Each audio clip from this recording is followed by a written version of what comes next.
Good morning, ladies and gentlemen. I've just got a few observations about the material we're going to be working with for this last unit in our class, the prophetic material. And I'd like to have us think back to Balaam and his donkey way back from some weeks ago. Remember that Balaam gets set up as an oracle. An oracle is a particular literary form, and that's what morphs into a prophet, which is a distinctive literary form, different from an oracle. And there's going to be a discussion in the forums this week to get you thinking about the difference. But let me talk about the prophets.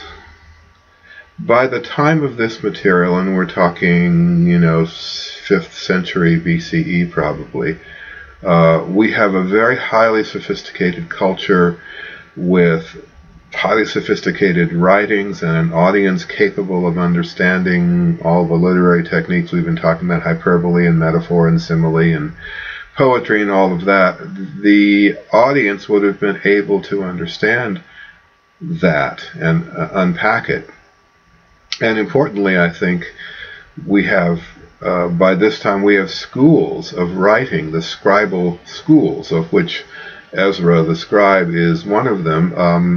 And some scholars even think that even women got to go to these scribal schools where they learn to read and write and understand literature and so forth. So we've got a very highly sophisticated and highly literate culture.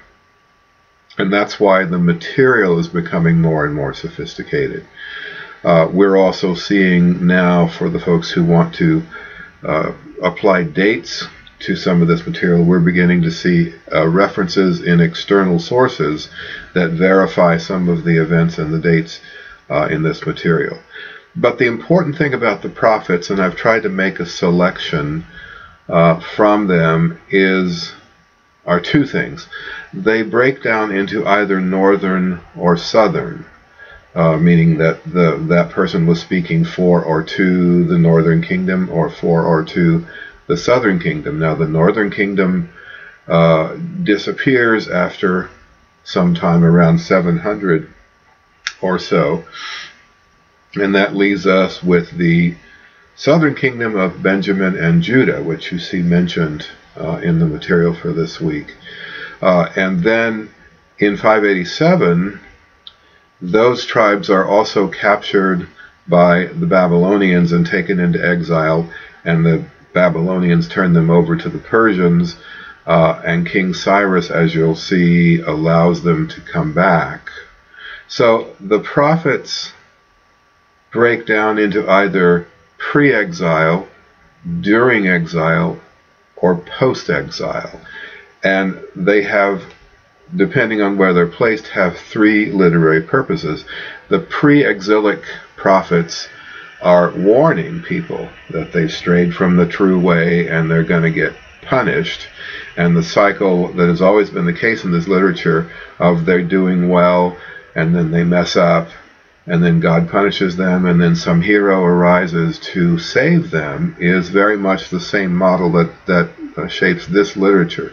So the pre-exilic prophets are saying, you guys are messing up, watch out, straighten up, or else.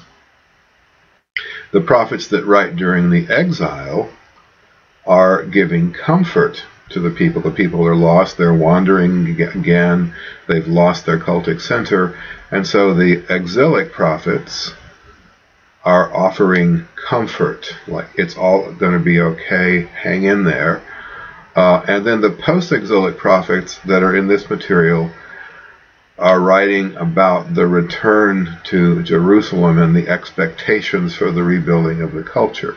So pre-exile, during exile, or post-exile, these prophets have very different purposes for writing, and we can talk about those and tease those out and perhaps compare and contrast them. But I wanted to sort of give you a little bit of focus as you're starting to read the prophets. The dyad of Ezra and Nehemiah is interesting because it's composed at a time in probably the height of this culture. In fact, many scholars say that Ezra the scribe was probably the person who put the thing finally together. It's important to realize that there was no Bible at this time. This document that we hold in our hands didn't come into existence for 1,000 years yet, and so they had bits and pieces. Some people had some people had other pieces of it, and it possibly is Ezra the scribe who collected it all up and began to make a unified collection of it. And that's why it's important to know about him and the other document, Nehemiah, which takes on a different form, and there will be a little discussion about that in the forum. So just be aware of the complexity and richness of the material, and be aware that trying to place it in its cultural context, which we now can do, is going to be useful for understanding the purpose that the writers chose. Okay, so I'm going to set up some discussions in the forum that will help. I did make a little change, and I apologize, but as I looked at Nehemiah, it occurred to me that in comparison with Ezra, there's some really juicy stuff for a compare-contrast strategy in an essay, and some of you might be interested in doing that. So I'm asking you to read Nehemiah as well, which is different from the announcement I sent out this morning. Okay, happy Tuesday. Talk to you soon. Bye.